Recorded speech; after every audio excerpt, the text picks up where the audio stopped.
Hello students, welcome to MCPS online classes. बेटा अपन chapter number 7 पढ़ रहे थे, उसका चौथा भाग अब अपन आगे पढ़ते हैं।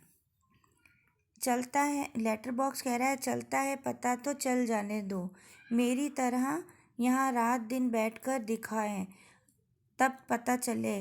परसों वह पोस्टमैन मेरे पेट में से चिट्ठियाँ निकाल रहा था और मुझे इतनी लंबी जम्हाई आई कि रोके नहीं रुकी।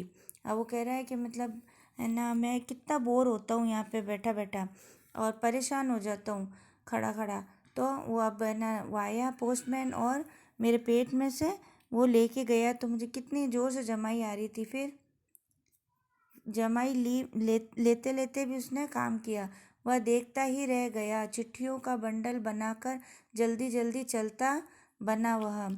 लेकिन वह लेटर बॉक्स इससे नहीं बोरियत होती एक जगह बैठे बैठे। अब ये लेटर बॉक्स कैसे एक जगह बैठा रहता है, बोरियत नहीं होती है क्या?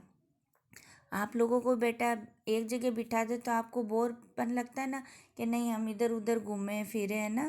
तो ये क्या मेरे को एक जगह खड़ा कर दिया, मुझे बुरा नहीं लगता है? मैं कहता हूँ 4 चिट्ठियाँ मन बहलाने के लिए पढ़ भी ली तो क्या हो गया। अब उसने कहा मन बहलाने के लिए 4 चिट्ठियाँ पढ़ लूँ तो क्या है, ऐसे क्या मैं ना बेवकूफ़ की तरह बैठ खड़ा रहूँ।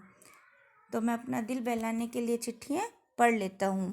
पेड़ बोला, लेकिन चिट्ठी जिसे लिखी गई हो लाल ताऊ उसे ही पढ़नी चाहिए, वह प्राइवेट होती है, प्राइवेट। अब है ना, पेड़ समझा रहा है कि ताऊ ये प्राइवेट चीज़ है, ये हर किसी की चिट्ठी नहीं पढ़नी चाहिए। जैसे अपन हर किसी का फ़ोन नहीं इस्तेमाल कर सकते ना, सबका अपना अपना पर्सनल होता है, वैसे ही चिट्ठी भी ऐसी ही होती है। अब आजकल तो कोई चिट्ठी लिखता नहीं है, पहले तो चिट्ठी लिखी जाती थी। लेटर बॉक्स मैं कहाँ किसी की चिट्ठी पास रख लेता हूँ, जिसकी होती है उसे मिल ही जाती है। उसने कहा कौन सा मैं अपने पास रखता हूँ, जिसकी होती है उसको तो मिल ही जाती है। किसी की गुप्त बातें मैं कब बाहर निकलने देता हूँ, वह मुझ तक ही रहती है, इसीलिए तो मुझे अपना बहुत महत्व लगता है। और वो कह रहा है मैं कौन सा किसी को जाके बोलता हूँ, जिसकी भी बातें हैं वो मेरे मन में ही रहती हैं।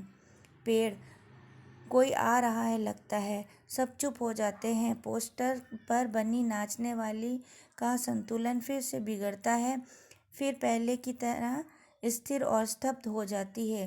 तेज हवा की भनभनाहट, भिखारी जैसा एक आदमी आता है, उसके कंधे पर सोई हुई एक लड़की है। अब देखो सब, जैसे किसी की आहट आती है चलने की तो सब चुप हो जाते हैं, क्योंकि भाई देखो लेटर बॉक्स पेड़ वगैरह ये कुछ बोलते नहीं है खम्बे, तो कोई आया ना इंसान तो ये सब चुप हो गए। अब वो था एक आदमी, उसके कंधे पर एक लड़की लेके आया हुआ सोई हुई। अब आदमी ने बोला मैं बच्चे उठाने वाला हूँ। अब आदमी ने बोला कि मैं बच्चे पकड़ने वाला हूँ, दूसरा कोई काम करने की मेरी इच्छा नहीं होती। अभी थोड़ी देर पहले एक घर से यह लड़की उठाई है मैंने। अब वो आदमी कह रहा है कि मैं तो बच्चे पकड़ने वाला हूँ, मेरा और कोई दूसरा काम नहीं है, मुझे अच्छा नहीं लगता। मैंने अभी ये एक लड़की एक घर से उठाई है, गहरी नींद सो रही थी, अब तक उठी नहीं है, उठेगी भी नहीं। मैंने इसे थोड़ी बेहोशी की दवा जो दी है, अब उसने कहा इसे बेहोश कर दिया है मैंने, अब मैं इसे उठा के ले जा रहा हूँ। अब मुझे लगी है भूख, दिन भर कुछ खाने का वक्त ही नहीं मिला, पेट में जैसे चूहे दौड़ रहे हैं। अब वो कह रहा है मुझे बहुत ज़ोर से भूख लग रही है, जैसे मेरे पेट में चूहे दौड़ रहे हैं। तो ऐसा किया जाए, इसे यहीं लेटाकर अपने ज़रा कुछ खाने की तलाश करें, देखिए कुछ मिल जाए तो। इतनी रात गए यहाँ, इस वक्त अब किसी का आना मुमकिन नहीं। और वो कह रहा है कि यहाँ इतनी रात हो गई, यहाँ कोई नहीं आएगा जाएगा, मैं इसे यहाँ पे लेटा के अपने खाने का कोई इंतज़ाम कर लेता हूँ।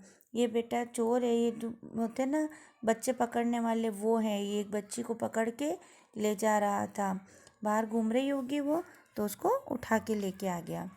ठीक है बेटा, अपन ये यहाँ तक ही पढ़ेंगे, इसका नेक्स्ट भाग अपन नेक्स्ट क्लास में पढ़ेंगे। Thank you.